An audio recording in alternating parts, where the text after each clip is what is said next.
सालसी के बाद उनसे जिस तरीके से भी डिप्लोमेटिक डोर के इस तरह वो पैसे हमने माफ करवाए, वरना वो अरबों रुपए जो है क्या वो आज इफ्तिखार चौधरी अपने घर से भर के देते?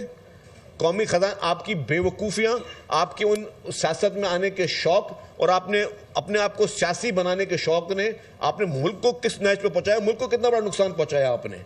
ये इस चीज़ का इफ्तिखार चौधरी से भी हिसाब लेना चाहिए, इस चीज़ का साकिब निसार से भी लेना चाहिए फैसला, और इस चीज़ का फैसला जो है वो जस्टिस बंदयाल साहब से भी लेना चाहिए कि जी आपने अपनी ज़ाती ख्वाहिशात में कानून की किस तरह धज्जियाँ उड़ाई।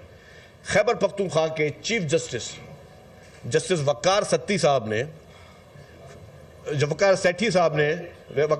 साहब ने फैसला दिया कि जी KPK BRT में, जिसमें उधर के ऑफिसर कह चुके थे कि 7 अरब रुपए की करप्शन हुई है, घपला हुआ है, किकबैक्स चले, और ये किसी सियासी मुखालिफ ने इल्जाम नहीं लगाया था।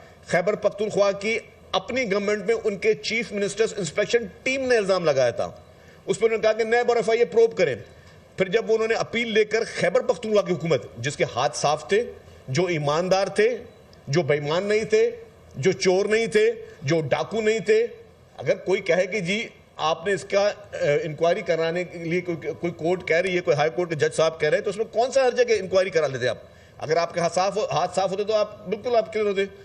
फिर ये हुआ कि वो गए सुप्रीम कोर्ट में और जस्टिस उमर अता बंदयाल साहब की बेंच ने उसको स्टे ऑर्डर दिया। वो 1 नहीं, 2 नहीं, 3 नहीं, बार बार स्टे ऑर्डर देते रहे, और उन्होंने मना किया FIA और नैब को कि आप KPK हुकूमत की इस BRT की करप्शन के खिलाफ किसी किस्म का कोई इंक्वायरी नहीं कर सकते। मुझे पाकिस्तान की हिस्ट्री में बताएं कि कोई अदालत ये स्टे दे दे कि आप इंक्वायरी भी नहीं कर सकते। एक कानूनी इदारे हैं सारे, ये FIA नैब, जितने भी हमारे इख्तलाफात सही, लेकिन इंक्वायरी करने से हम किसी को नहीं रोक सकते कि आप इंक्वायरी ना करें। अगर मेरे हाथ साफ है, मेरी नीयत साफ है, मैंने कोई गलत काम नहीं किया, तो मैं इंक्वायरी करने से क्यों रोकता हूं?